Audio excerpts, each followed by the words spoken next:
Hello guys, ഇന്നാണ് ഞങ്ങളുടെ കരിക്കകത്തമ്മയ്ക്ക് പൊങ്കാല ക്ഷേത്ര ഉത്സവത്തിൻ്റെ 7ാം ദിവസമാണ് പൊങ്കാല നടക്കുന്നത്. മീനമാസത്തിലെ മകന്നാളിലാണ് കരിക്കകം പൊങ്കാല നടക്കുന്നത്.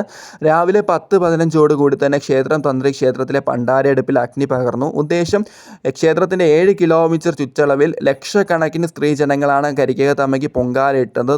ദൂരദേശത്തു നിന്നുപോലും പൊങ്കാല ഇടാനായിട്ട് ആൾക്കാർ എത്തി തുടങ്ങിയിട്ടുണ്ടായിരുന്നു. അങ്ങനെ ഭക്തരുടെ പൊങ്കാല കലങ്ങളെല്ലാം തിളച്ചു മറിഞ്ഞു.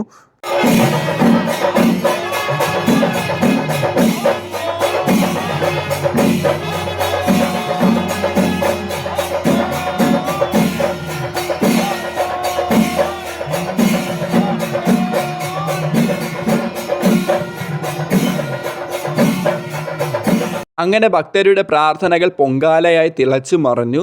പിന്നീട് ഓരോ ഭക്തരായിട്ട് ഒന്നും കൂടെ അമ്മയെ കാണാൻ വേണ്ടി ക്ഷേത്ര ദർശനത്തിനായിട്ട് എത്തിത്തുടങ്ങിയിട്ടുണ്ടായിരുന്നു. പൊങ്കാല ഏകദേശം ആൾക്കാരെല്ലാം ഇട്ട് കഴിഞ്ഞു ഒരു മണിക്കൂറിനുള്ളിൽ തന്നെ. ഇവിടുത്തെ ഐതിഹ്യം എന്താണെന്ന് വെച്ചാൽ, ദേവിയെ ഗുരുവും മന്ത്രമൂർത്തിയും കരിക്കകത്തേക്ക് കൊണ്ടുവന്ന ദിവസമാണ് പൊങ്കാല നടക്കുന്നത്. അതാണ് മീനമാസത്തിലെ മകന്നാൾ. അന്ന് ക്ഷേത്ര പരിസരത്തുണ്ടായിരുന്ന സ്ത്രീകൾ ദേവിക്ക് മൺകലത്തിൽ പായസം തയ്യാറാക്കി നിവേദിച്ചു. പിന്നീട് അത് വച്ചു നിവേദ്യമായിട്ട് ആചരിച്ചു പോരുന്നു. ഈ വർഷവും അതുപോലെ തന്നെയാണ് പൊങ്കാല നിവേദ്യം നടക്കുന്നത്. ദേവിയുടെ ഉടവാൾ പൊങ്കാലക്കളത്തിൽ എഴുന്നള്ളിച്ചാണ് പൊങ്കാല നിവേദിക്കുന്നത്.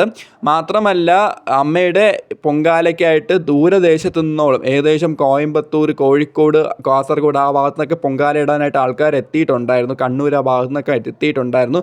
പിന്നീട് അമ്മയുടെ പൊങ്കാല പണ്ടാരയടുപ്പിൽ നിവേദിച്ചതിന് ശേഷം ക്ഷേത്രത്തിൽ നിന്ന് ശാന്തി വന്ന് ഇവിടുത്തെ പൊങ്കാല കലങ്ങളിലെല്ലാം നിവേദിച്ചു. ഇനി ഒരു വർഷത്തെ കാത്തിരിപ്പാണ് അമ്മയുടെ പൊങ്കാലയ്ക്കായിട്ട് അടുത്ത മീനമാസത്തിലെ മകന്നാളിനായിട്ട്. അപ്പോൾ വീഡിയോ കാണുന്നവർ വീഡിയോ ലൈക്ക് ചെയ്യാനും ചാനൽ സബ്സ്ക്രൈബ് ചെയ്ത് സപ്പോർട്ട് ചെയ്യാനും മറക്കരുത്.